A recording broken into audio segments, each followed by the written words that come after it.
So hello, what's up mga ka-J-Vlog? Welcome ulit sa panibagong video, and for today's video, i-game test natin itong Nubia V70 Max. Maganda kaya to for gaming? Tara mga ka-J-Vlog, check natin.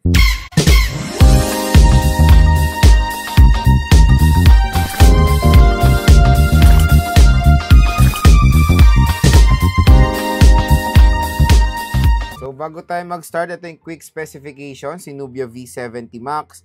Sa OS out of the box na Android 15 na to with MyOS 15. Sa chipset, naka-Unisoc Tiger T606 ito na meron octa-core CPU at ang clock speed niya is up to 1.6 GHz.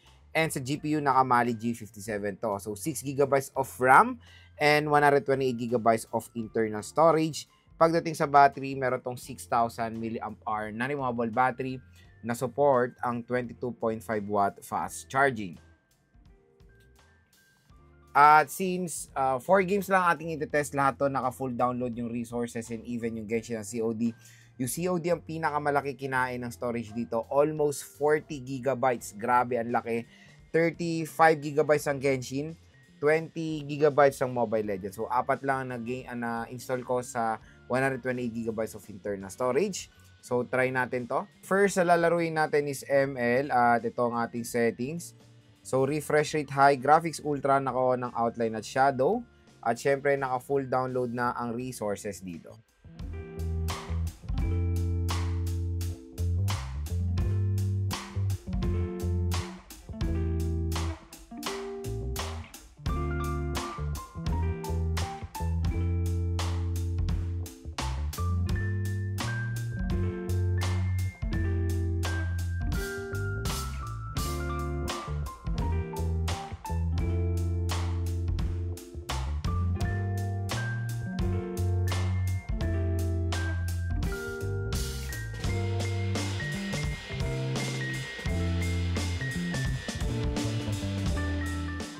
So, pagdating sa ML, sobrang ganda ng performance dyan ng Nubia V70 Max.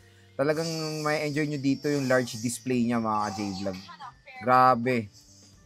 At sa ganitong settings na mataas, no frame drops naman tayo na experience dito sa device na to. Super playable po ang ML dito sa Nubia V70 Max. Ayan. May enjoy nyo mabuti yung ML dito sa device na to. Next naman is PUBG. So, ito ang ating settings. So, graphics HDR. Yan ang pinakamataas at frame rate natin nasa high.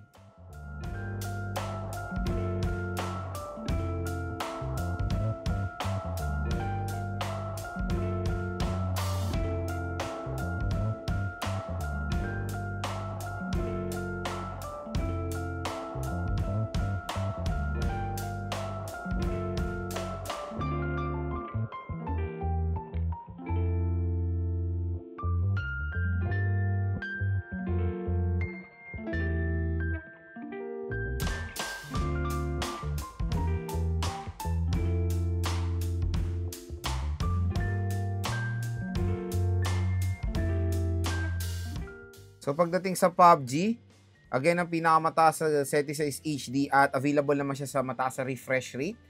And so far, so good naman yung ating performance dito sa PUBG Mobile. Meron mga slight frame drops pero manageable naman siya.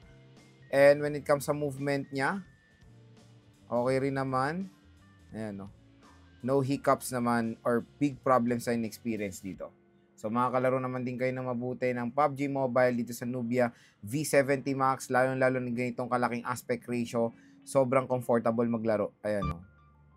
Abot na abot nyo talaga lahat. Ayan, may kalaban tayo. So, next naman is COD. Set natin siya both Battle Royale and multiplayer yung graphics. So, pinakamataas sa graphics is medium pero frame rate pinakamataas sa high.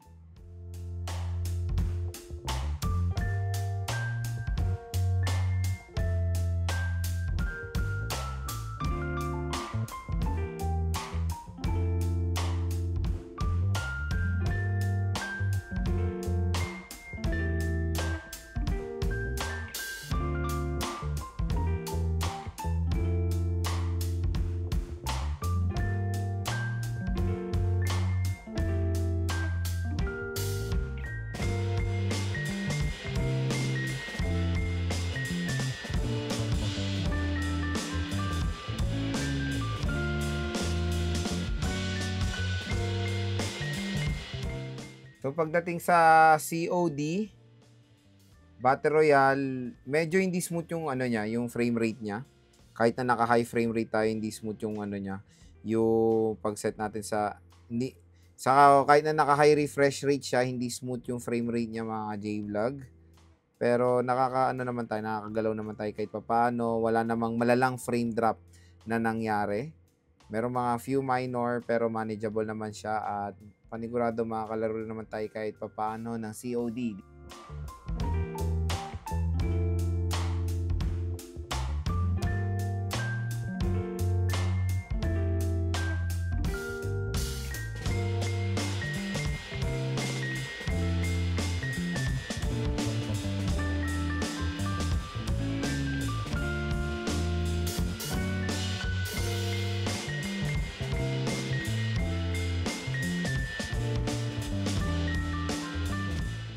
So pagdating sa COD multiplayer, yes, nakakalaro naman tayo.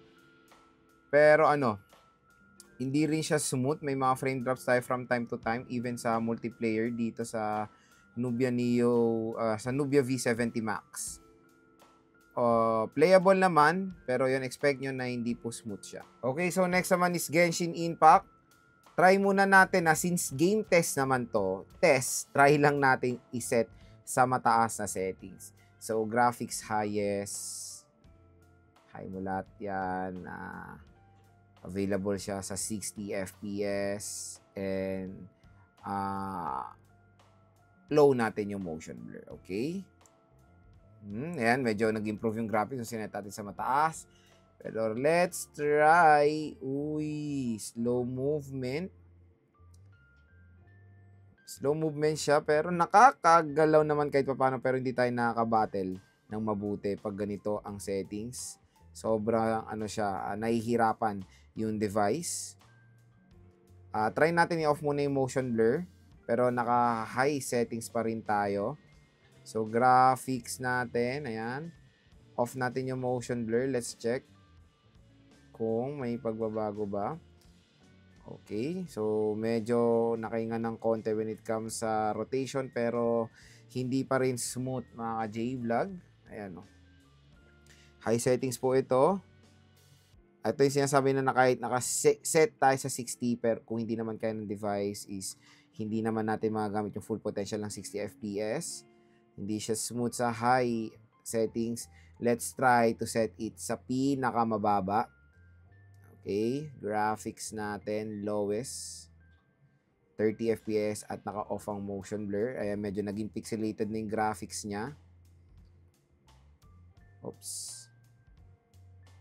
Ayan, medyo nakakagalaw na tayo ng mas okay compare kanina. So, again, for a price tag na 4K na nakaka-handle naman kahit papaano ng Genshin Impact ay nakakagulat mga J-Vlog. Ayan.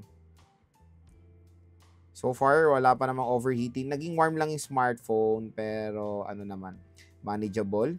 May mga frame drops from time to time. Pero magugulat talaga kayo sa performance na, di ba? Lalo na sa kanyang price tag kasi. So, naman tayo ng Genshin.